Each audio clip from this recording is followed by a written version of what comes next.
jubileo. La Iglesia Católica después lo ha reformulado en el sentido que es cada 25 años, ¿no? Pero en su tradición era 50 años. Era un gran evento de liberación, consistía en una especie de indulto general. Era un tiempo para que el israelita restableciera su relación con Dios y volviera a una vida justa y moralmente recta. Se cree que el término jubileo deriva de la palabra joel, que se utiliza para identificar a un instrumento musical elaborado a partir del cuerno de un carnero y que era usado por los judíos para marcar el comienzo de esta festividad. Lo cierto es que el jubileo judío tenía un fin espiritual y también material. Los que habían tenido que empeñar su propiedad la recobrarían. Un tiempo en el que se dejaba descansar la tierra, no se sembraba ni se cultivaba, y se debían liberar a los esclavos hebreos y perdonar las deudas. Esta era la exigencia. Ya con eso ya uno escucha y dice, de fiesta, pero también exigente. Por lo tanto, acepten esta sencilla reflexión en clave de jubileo, en clave de elogio de la justicia. Justicia que no es una abstracción, sino que se encarna en aquellos hombres y mujeres que siguen creyendo seria y empecinadamente en ella, en la justicia, y la practican. Aquellos a los que el Señor les lanza desde el monte de las bienaventuranzas ese hermoso agradecimiento, esa especie de piropo, diríamos así: felices los que tienen hambre y sed de justicia, porque serán saciados. Ciertamente los tiempos que corren exigen el protagonismo de hambriados y sedientos de justicia, que desplieguen su espíritu y su técnica de frente a enormes injusticias que campean en el ámbito social: distribución de recursos, desempleo, desprotección de los más vulnerados, narcotráfico, trata de personas, migraciones masivas huyendo del hambre y de la muerte. En el ámbito de la justicia penal, por ejemplo, la inhumanidad de las cárceles, el desdén hacia los presos, y en el de la violencia ejercida en la esfera internacional, los conflictos internacionales, las invasiones, las violaciones de derecho internacional, los genocidios, ¿no? ¿Cómo no pensar en la miserabilidad de los atentados terroristas contra civiles, mujeres y niños, con una crueldad aterradora, inhumana, así como en el enorme engaño de algunas potencias militares para defender una guerra de invasión, diciendo que es la forma de liberar a un pueblo oprimido?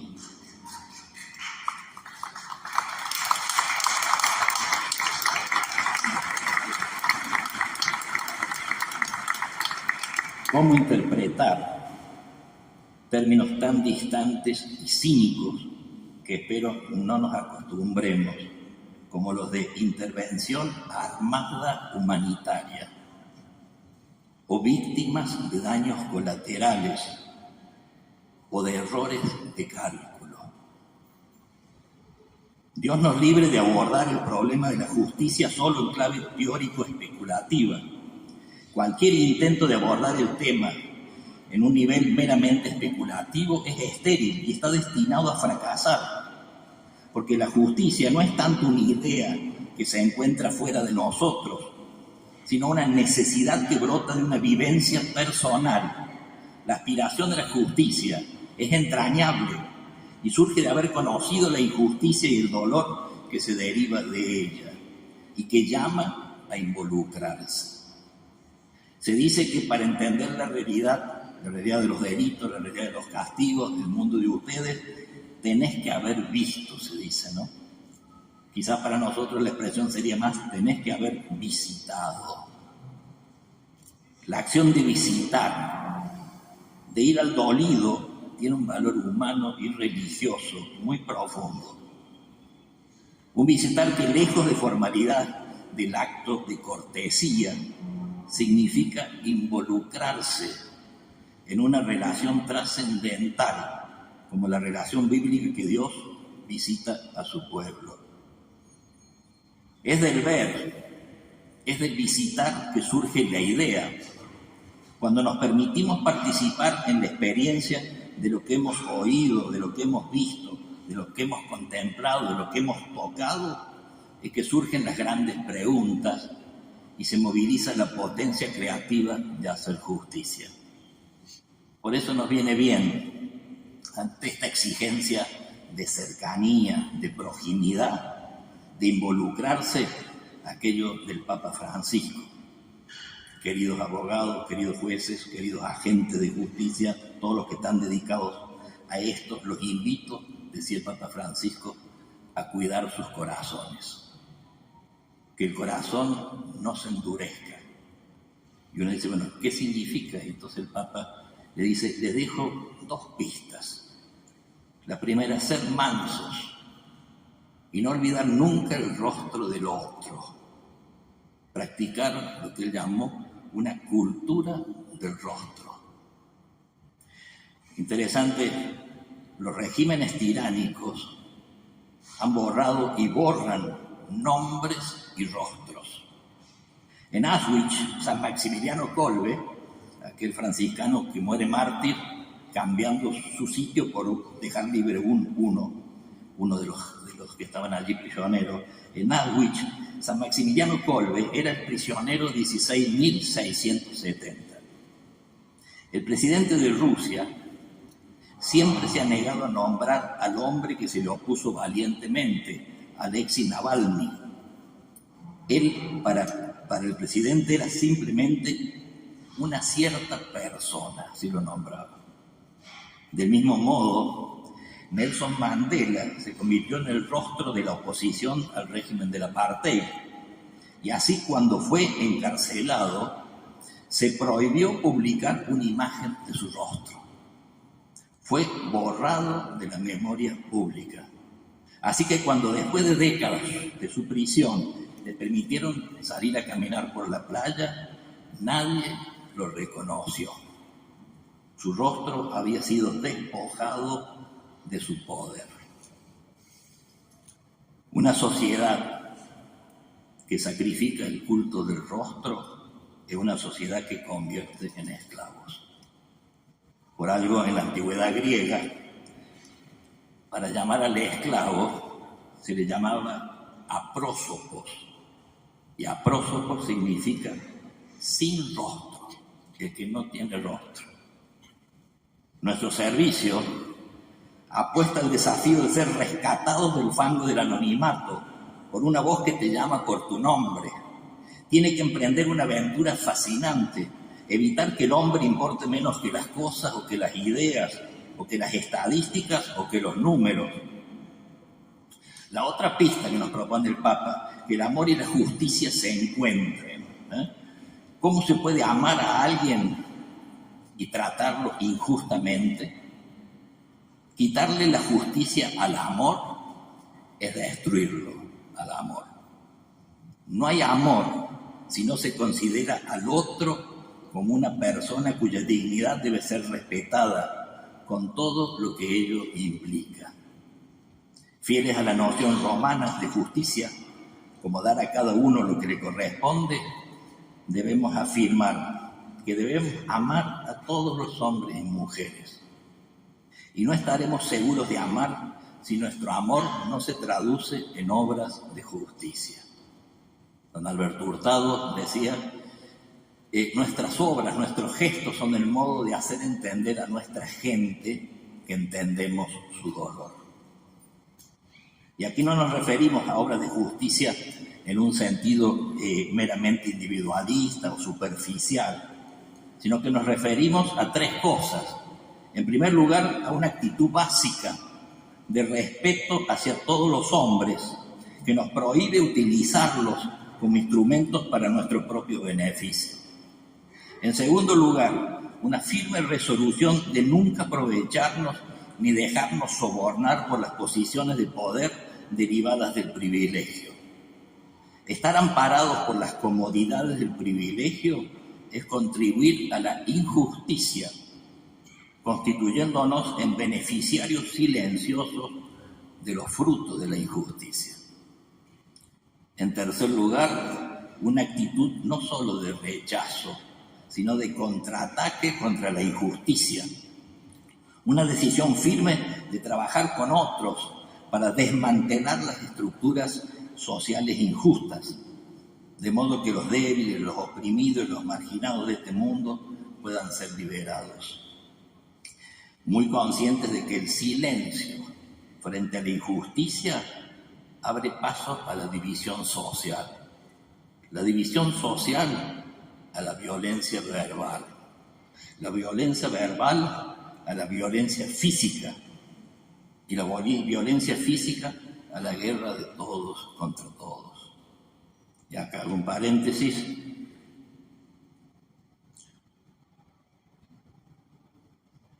Entre paréntesis, la maledicencia, hablar mal para destruir, es el recurso de cobardes.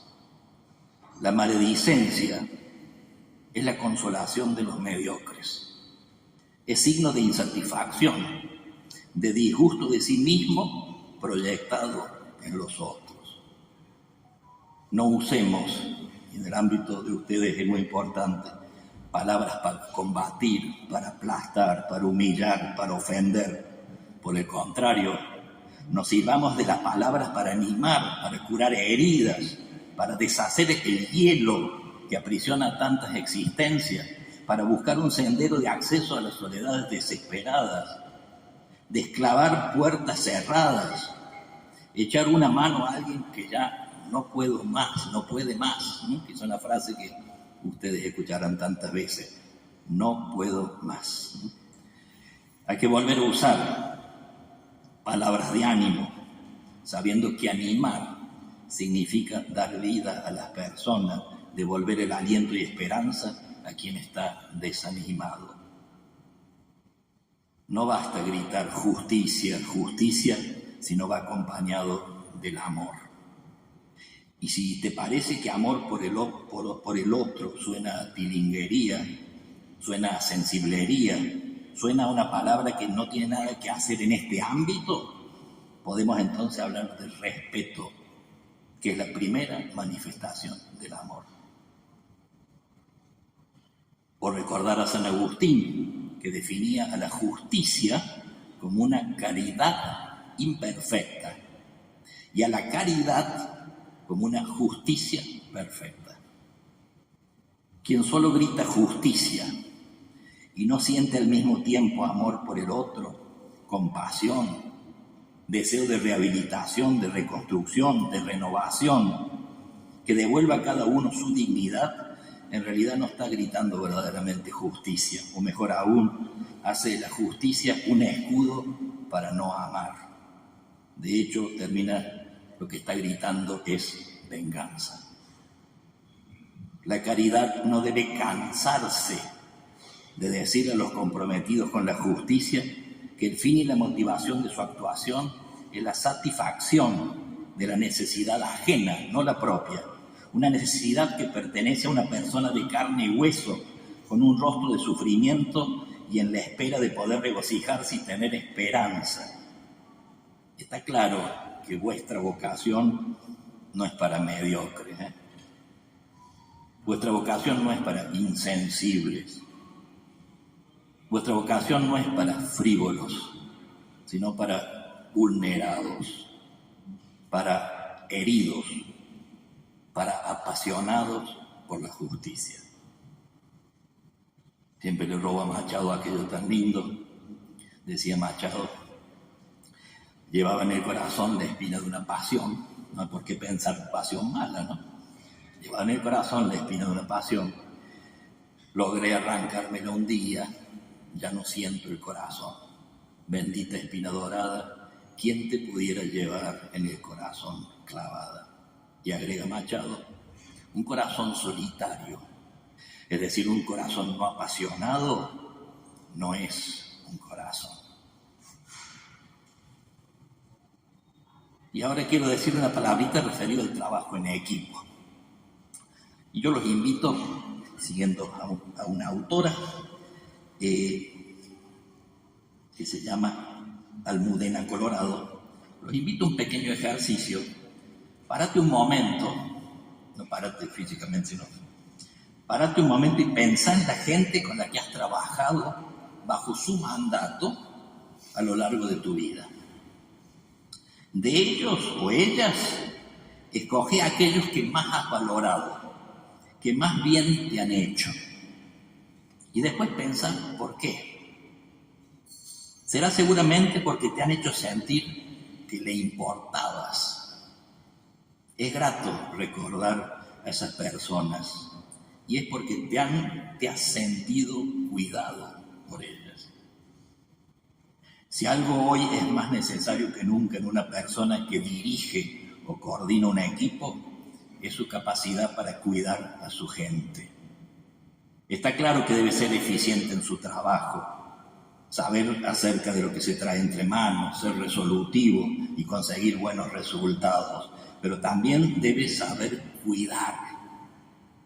Un buen líder, un buen jefe, una buena jefa, ve en los que tiene a su cargo a personas, no a instrumentos, y descubre en cada uno el talento que lo hace único, motivándole a compartirlo.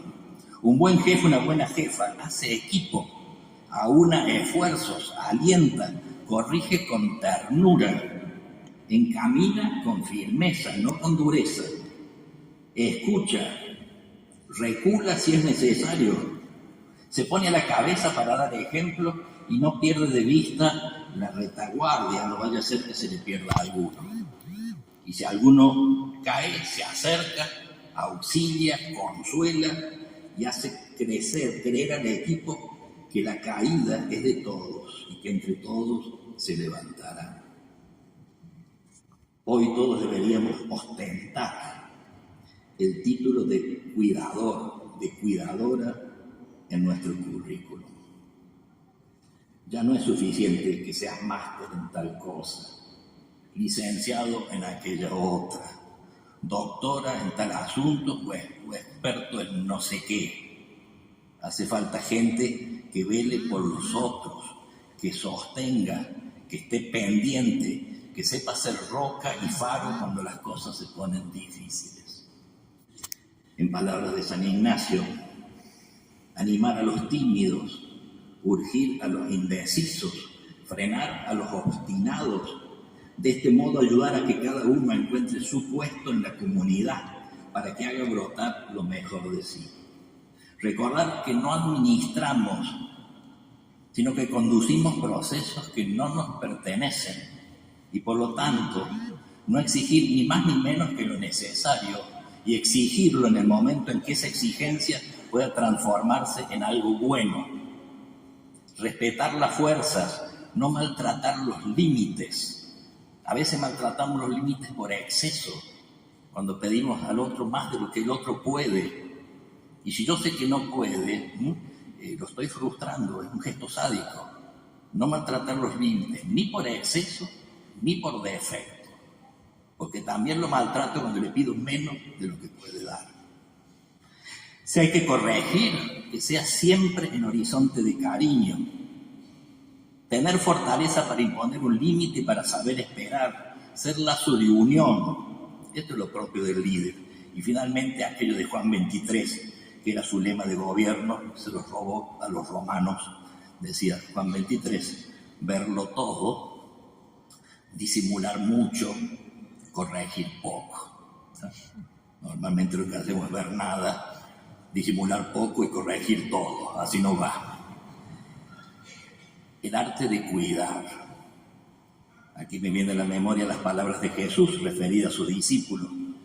Padre Santo, le está hablando al Padre, ¿no? Guárdalos en tu nombre, cuídalos, a los que me diste, para que sean uno como nosotros.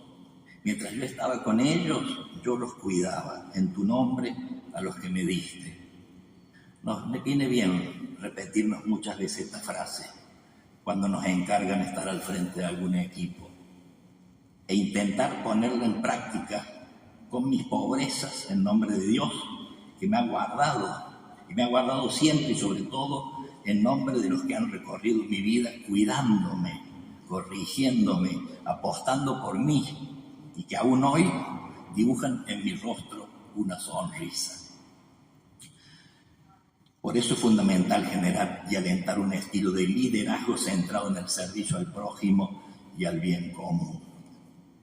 Todo líder ha de ser ante todo un testigo. El testimonio personal como expresión de coherencia y ejemplaridad hacia el crecimiento de una comunidad. El verdadero liderazgo supera la omnipotencia del poder y no se conforma con la mera gestión de las urgencias. Recordemos algunos valores propios de los auténticos líderes. Piensen ustedes en lo que...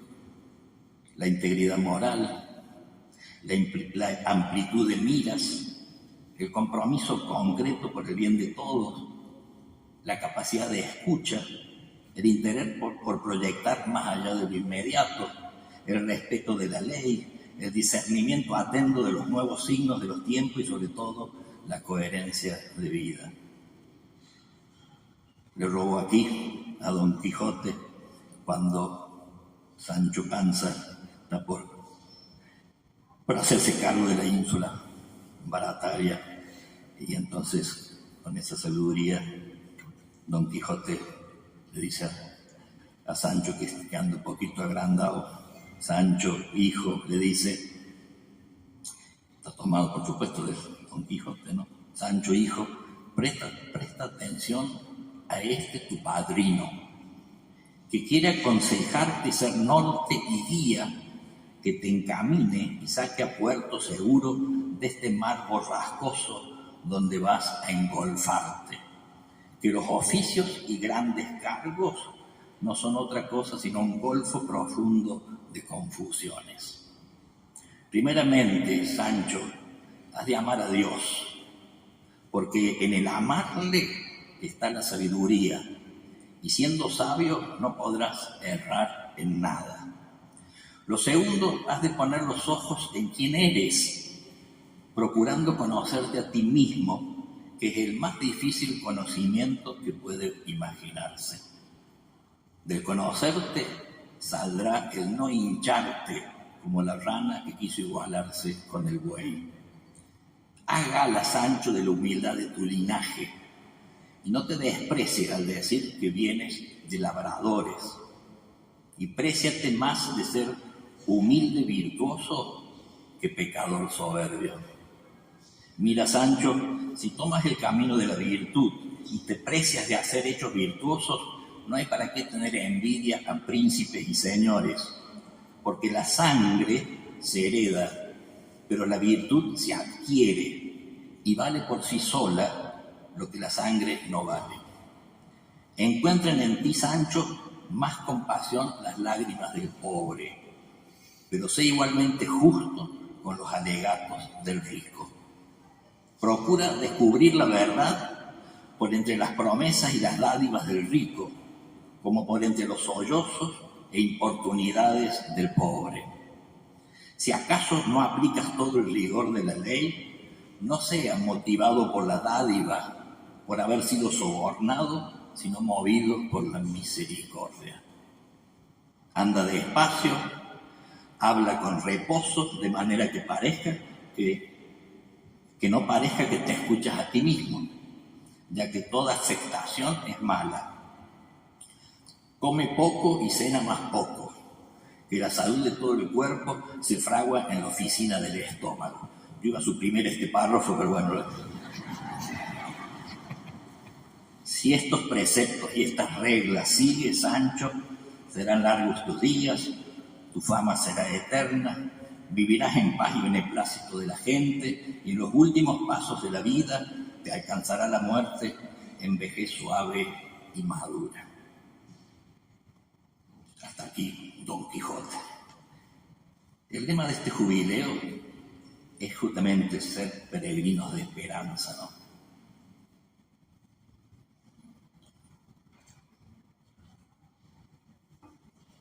Y la esperanza surge donde una situación negativa es leída con una mirada que permite ver más allá del límite, lo de ustedes.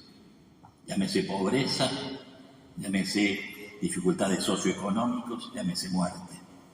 La esperanza crece en la caducidad, allí donde existe el sinsentido, donde existe el desierto, donde existe un mundo que se sabe condenado a muerte. Los signos de esperanza no los encontramos necesariamente donde está presente el éxito y el optimismo, donde todo va bastante bien, sino justamente en medio de realidades negativas de la vida. La esperanza, decía Georges Bernanos, el francés, la esperanza es una misteriosa alegría en el seno de las tinieblas. La esperanza asume la dimensión de lo imposible. Ustedes lo sabrán muy bien esto. Y aquel texto de Habacuc del Antiguo Testamento dice: aunque la higuera no florece, ni se recoge nada en las viñas, aunque fracasa la cosecha del olivo y los campos no dan alimento, aunque las ovejas desaparecen del corral y no hay bueyes en el establo, sin embargo, yo me alegraré en el Señor, me regocijaré en Dios mi Salvador, porque Él es mi fortaleza. Él da a mis pies la agilidad de la gacela y me hace caminar por las alturas. Fíjense, esta es la fórmula de la esperanza, dice. Aunque, sin embargo. Y la clave, la paradoja de la esperanza, porque la esperanza no se rinde. Fíjense, uno puede perfectamente, parafraseando el texto de Habacuc, poder también nosotros decir de nuestra experiencia, ¿no? Aunque estoy cansado, sin embargo, seguiré caminando. Aunque tengo miedo, sin embargo, confiaré en Dios y en la gente linda. Aunque haya tanta mentira, sin embargo, seguiré apostando a la verdad. Aunque el malandraje pulula y avasalla, sin embargo, seguiré creyendo que hay mucho más gente honesta y buena. Aunque mi corazón grite basta ya, sin embargo, me pondré una vez más de pie. Aunque todo invita a hacer la propia y a resguardarse, sin embargo, estaré atento a quien me necesite o esté sufriendo más que yo. Contaba el cardenal Martínez de una carta de un matrimonio que le escribió en Irak, tiempo de la guerra, donde sin querer usó la misma fórmula. Ese matrimonio jovencito le decía: aunque estamos destruidos, sin casa por el bombardeo, sin embargo estamos llenos de esperanza. En Navidad nacerá nuestro primer hijo. Cuando todo grita muerte, sin embargo la esperanza vislumbra los signos de vida. Quiero simplemente terminar valiéndome de esta vieja sabia nuestra, doña Jovita. Les prometo no imitarla, pero sí recordarles lo que nos dice doña Jovita referido a la esperanza, ¿no? Si pensando en el pasado nos invade la añoranza, hay que cargar la balanza con lo bueno del presente para escuchar claramente el canto de la esperanza. Cuando nos gana el cansancio y perdemos la confianza, cuando las fuerzas no alcanzan y queremos aflojar, siempre nos vuelve a alumbrar el brillo de la esperanza. Después de una noche larga, llega siempre el nuevo día. Cuando falta la energía, cuando las penas avanzan, esa luz de la esperanza es promesa de alegría. Que no se apague jamás esa llamita encendida que ilumina la salida por un camino seguro cuando se nos pone oscuro el sendero de la vida. Queridos amigos, termino animándolos con aquello de Mario Benedetti, que necesitamos que muchas veces nos los diga Dios, nuestro corazón, por quienes están al lado nuestro, ¿no? No te rindas, no te rindas, no te rindas, aún estás a tiempo de alcanzar y comenzar de nuevo, aceptar las sombras, enterrar los miedos, liberar el lastre y retomar el vuelo. No te rindas, que la vida es eso, continuar el viaje, perseguir tus sueños, destrabar el tiempo, correr los escombros y destapar el cielo. No te rindas, por favor, no cedas. Aunque el frío queme, aunque el miedo muerda, aunque el sol se esconde, se calle el viento, aún hay fuego en tu alma, aún hay vida en tus sueños, porque la vida es tuya y tuyo también el deseo, porque lo has querido y porque te quiero, porque existe el vino y el amor, es cierto, porque no hay heridas que no cure el tiempo. abrir las puertas, quitar los cerrojos, abandonar las murallas que te protegieron, vivir la vida y aceptar el reto, recuperar la risa, ensayar un canto, bajar la guardia y extender las manos, desplegar las alas e intentar de nuevo, celebrar la vida y retomar los cielos. No te rindas, por favor, no cedas. Aunque el frío queme, aunque el miedo muerda, aunque el sol se ponga y se calle el viento, aún hay fuego en tu alma, aún hay vida en tus sueños, porque cada día es un comienzo nuevo, porque esta es la hora y el mejor momento, porque no estás solo, porque yo te quiero. Muchas gracias.